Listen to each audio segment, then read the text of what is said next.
اتحادیوں کے ساتھ ان کے جو بھی تحفظات تھے ان کو دور کر دیا گیا ہے۔ اب جوائنٹ سیشن کے اندر جو ہمارا ایجنڈا ہے انتخابی اصلاحات کا وہ ہم لے کے آئیں گے اور بہتر طریقے سے لے کے آئیں گے اور وہ آپ کے سامنے آ جائے گا تو بات بڑی کلیئر ہو جائے گی۔ دوسرا آپ کا جو سوال ججوں کے حوالے سے تھا،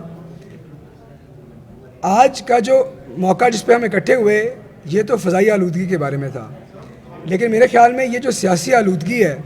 اور اخلاقی آلودگی ہے، یہ جو کام ہوا ہے یہ اس کی طرف اشارہ کرتا ہے۔ اور اشارہ یہ ہے کہ ہمارے جو اپوزیشن ممبران ہیں پی ایم ایل این کے، میاں نواز شریف، میاں شہباز شریف، انہوں نے ساری زندگی سیاست کی ہے تھرڈ امپائر خرید کے، اور جب وہ تھرڈ امپائر خرید نہیں پاتے، جب لوگ بکنے سے انکار کر دیتے ہیں تو پھر وہ لوگوں کی کردار کشی شروع کرتے ہیں، اداروں پہ تہمتیں لگاتے ہیں،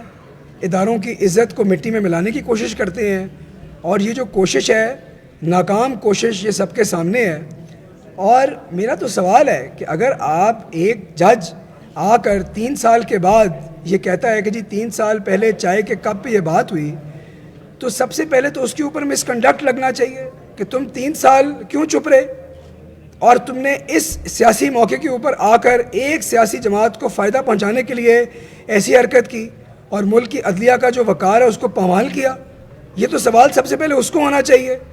یا ہم یہ اجازت دے دیں کہ جو مرضی شخص اٹھے اور ایک نوٹری پبلک سے ایک اپنا بیانی حلفی دے کے جس مرضی شخص کی عزت کو مٹی میں ملا دے؟ اگر یہ ہم کرنے لگ گئے تو پھر کہاں ہم جا رہے ہیں؟ اور مجھے ایک بات بتائیں کہ اگر خدا کر کے پاکستان میں ایک جمہوری حکومت ایسی ہے جو اداروں کی عزت میں یقین رکھتی ہے، اداروں کو ساتھ لے کے چلنے میں یقین رکھتی ہے،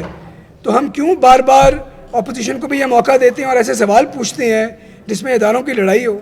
کیا پاکستان کی سالمیت اس میں نہیں ہے کہ تمام ادارے ہم آہنگی سے چلیں؟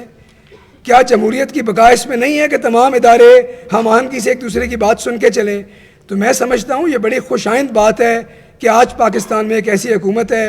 جو عدلیہ کا بھی وقار ملحوظ خاطر رکھتی ہے۔ جب چیف جسٹس صاحب بلاتے ہیں تو وزیر اعظم ایک لمحے کی تاخیر کیے بغیر چپ چاپ حاضر ہوتے ہیں، جب باقی ادارے بھی ایک پیچ میں ہیں۔ تو میں سمجھتا ہوں یہ خوش آئند بات ہے اور ہمیں اسے سیلیبریٹ کرنا چاہیے۔